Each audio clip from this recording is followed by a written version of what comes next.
হচ্ছে, দেখুন মানুষের কাছে কাছে আমরা সমস্ত মানুষকে, যে মানুষের জন্য যে প্রকল্প, আমরা সমস্ত মানুষকে সেই প্রকল্পের আওতায় নিয়ে আসবো। তার জন্য এই ধরনের ক্যাম্পগুলো হচ্ছে। তবে এই ক্যাম্প এটা ধরুন আমরা বড় করে সমস্ত জায়গায় হচ্ছে, এরপরে পৌরসভাতে চলবে, পৌরসভাতে একদম নিয়মিত চলবে। ফলে আমরা পশ্চিমবঙ্গের মানুষ তো অনেক ডুপ্লিসিটি হয়েছে জানেন তো, লক্ষ্মীর ভান্ডারের টাকা নারায়ণরা পেয়েছে। তো যাই হোক, সমস্ত কিছু ঠিকঠাক করে, কাগজপত্র ঠিকঠাক করে সমস্ত মানুষকে এই সমস্ত ক্যাম্প করে, পৌরসভার মাধ্যমে, পৌরসভায় ক্যাম্প করে আমরা সমস্ত মানুষকে এই প্রকল্পের আওতায় নিয়ে আসবো। প্রচুর মানুষ আসছে, দেখছেন তো ক্যাম্পগুলোতে কিভাবে ভিড়। সমস্ত মানুষকে নিয়ে আসবো, যে প্রকল্পে ক্রাইটেরিয়াতে যে মানুষ যে প্রকল্পে আসে, কিন্তু ক্রাইটেরিয়ায় যারা যারা আসবে সমস্ত মানুষকে আমরা বিভিন্ন প্রকল্পের আওতায় নিয়ে আসবো।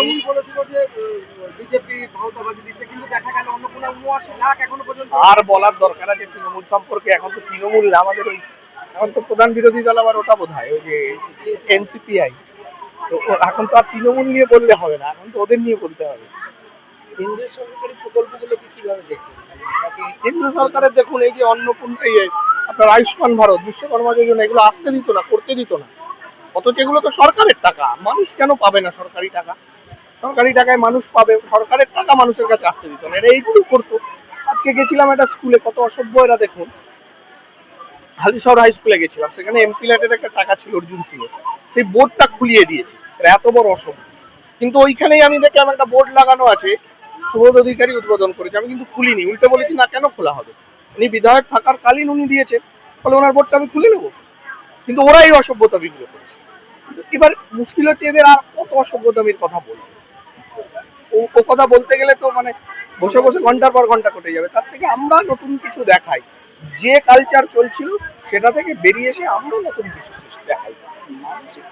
সমস্যায় পড়ছে, 3 দিনের টাইম দিয়েছে তো এই ক্যাম্পগুলো, এটা চলবে, কন্টিনিউ চলবে। মানুষের প্রথমে একটা কনফিউশন তো থাকেই, তারপরে এই গরমে দাঁড়িয়ে আছে, একটু বেশিক্ষণ দাঁড়াতে হলে মানুষ অভ্যস্ত হয়ে যাবে। দেখুন একটা খারাপ অভ্যাস অনেকদিন ধরে তৈরি করা হয়েছে আমাদের অভ্যাসকে, আমরা সবকিছু শর্টকাটে করতে চাই।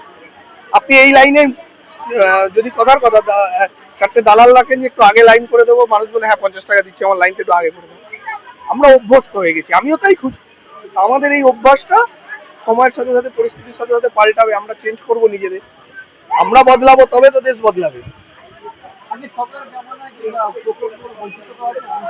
আগের প্রকল্প লক্ষ্মীর নারায়ণ পেয়েছে, কি হয়েছে ভগবান জানে, ছেড়ে দিন ওদের প্রসঙ্গে।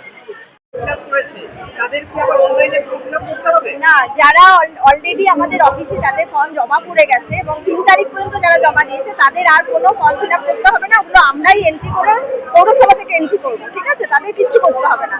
3 তারিখের পর যারা ধরুন অফলাইনে করতে চাইছে বা অনলাইনে করতে চাইছে, আমরা বলবো অনলাইনে করে দিক যারা পারে। আর যারা একদমই অনলাইনে অভ্যস্ত নয় বা গিয়ে কোথাও সার্ভিস সেরকম পাচ্ছে না, তারা সবাই আমাদের পৌরসভায় আসুক, আমরা হেল্প করে দেবো। কোনো হ্যাঁ, ফর্ম পেয়ে যাবে। ফর্ম আমরা সেই ফর্ম জমা দিলে আমরা সেটা তুলেও দেবো, ঠিক আছে?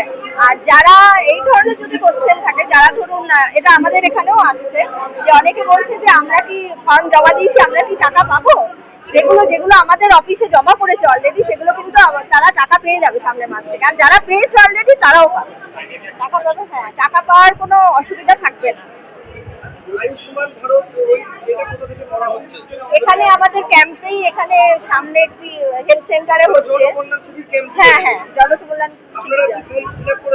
না, ফর্ম দেওয়া বিশেষত বাড়িতে বাড়িতে যাওয়া হবে শুধুমাত্র RKSY 1 আর 2 এর ক্ষেত্রে এখানে ফর্ম দেওয়া হচ্ছে এবং রেজিস্ট্রেশন হেলথের করা হচ্ছে। আর যেগুলো ধরুন আদার্স রয়েছে, AYY, PHH, এগুলো রয়েছে, সেগুলো আমরা আমাদের হেলথ কর্মীরা বাড়িতে যাবে, তারাই ফর্ম ফিল আপ করাবে। Anjana Roy, urban planner of the country.